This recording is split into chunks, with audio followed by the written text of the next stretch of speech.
టమాటా టమాటా అగ్వా అగ్వా రావాలే రావాలే 10 రూపాయలకు 4 కిలోలు అని కూరగాయలు అమ్మేటోళ్ళు ఇంటి ముందుకు వస్తే అబ్బా ఎంత తక్కువ అని 1 కిలో ఎక్కువనే కొంటాం.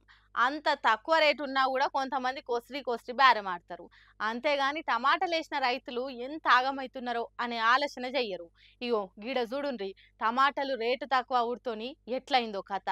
రోట్లేసి దంచితే కమ్మటి పచ్చడాయ టమాటాలు ఇగో గిట్ల రోడ్ల పాలైనాయి. ఏ కాయగూరలకు గిరాకున్నా లేకున్నా టమాటాలకు మాత్రం మస్తు ఉంటది. అన్ని వంటలలో వేస్తారు కాబట్టి మస్తు డిమాండ్ ఉంటది. అదే నమ్మికతోని రైతన్నలు టమాటానే ఎక్కువ పండిస్తున్నారు. కానీ టమాటా షేర్ మార్కెట్ కంటే ఎక్కువ షేక్ చేస్తున్నది. కడమ కూరగాయల రేట్లు కొద్దిగా పెరుగుతాయి కావచ్చు గాని టమాటా అట్లా కాదు, పెరిగితేనే సెంచరీ దాటిపోతది. అంటే 100 రూపాయలు 120 రూపాయలకు కేజీ అన్న దొరకని కాలం ఉంటది.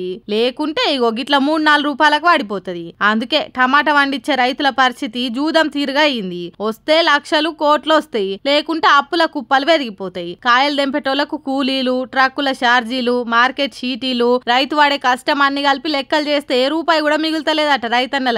పాపం మారు బేరాలు చేసేటోళ్ళు కూడా టమాటా దంద తక్కువైనందుకు బాధపడుతున్నారట. కానీ రైతన్నలు కూడా వేస్తే అందరు టమాటా వేసుడు, లేకుంటే మొత్తానికి వేయకుంటుండుతోని ఈ తిప్పలు వస్తున్నది. కాబట్టి కేసీఆర్ సార్ చెప్పినట్టు పంట కాలనీలు పెట్టి దాని ప్రకారంగా సాగు చేసుకుంటే ఇంత తిప్పలు ఉండదు కావచ్చు అని అంటున్నారట. మార్కెట్లో టమాటాలు అమ్మలేక తిరిగి ఇంటికి పట్టుకోలేక రోడ్డు మీదనే పారబోస్తున్నారు రైతన్నలు. ఏ మనిషికి ఆ మనిషి విడివిడిగా ఉండకుండా కుటుంబం తీరుగా ఎందుకు కలిసి ఉంటారు? ఎందుకంటే ఒకరు ఇంకొకరికి సాయంగా ఉండేదానికి రక్త సంబంధాలు ఉంటాయి కాబట్టి ప్రేమానురాగాలు ఆనందాలు అన్ని కలిసే పంచుకుంటారు. ఏ ఒక్కరికి కష్టం వచ్చినా కడుమోళ్ళు ఆదుకుంటారని, అంతేనా కాదా?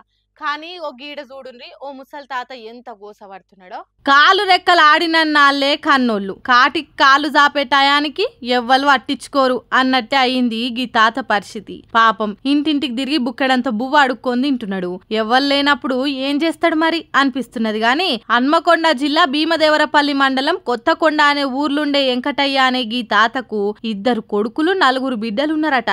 కొడుకులను పెద్ద పెద్ద గవర్నమెంట్ కొలువులు వచ్చేటట్టు కష్టపడి చదివిచ్చిండట. మరి వాళ్ళకి ఏమైందో ఏమో గాని ఈ తాత కంటే ముందే కొడుకులు కాలం చేసిండ్రట.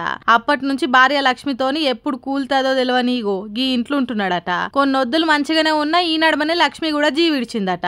అప్పటి నుంచి తిండి లేక వండి పెట్టేటోళ్ళు రాక ఊర్లున్నోళ్ళనే గిగో గిట్లా అడుక్కొని తింటున్నాడట. మరి మన్మలు మన్మరాలు లేరా అంటే ఉన్నారు, కానీ ఈ తాత ఇల్వ తెలియనంత కళ్ళు నెత్తికెక్కినాయట. వాళ్ళ తండ్రులను చదివించేతానికి ఎండనక వాననక ఎంత చెమటొడిచింది అలాగ తెలుస్తలేదట.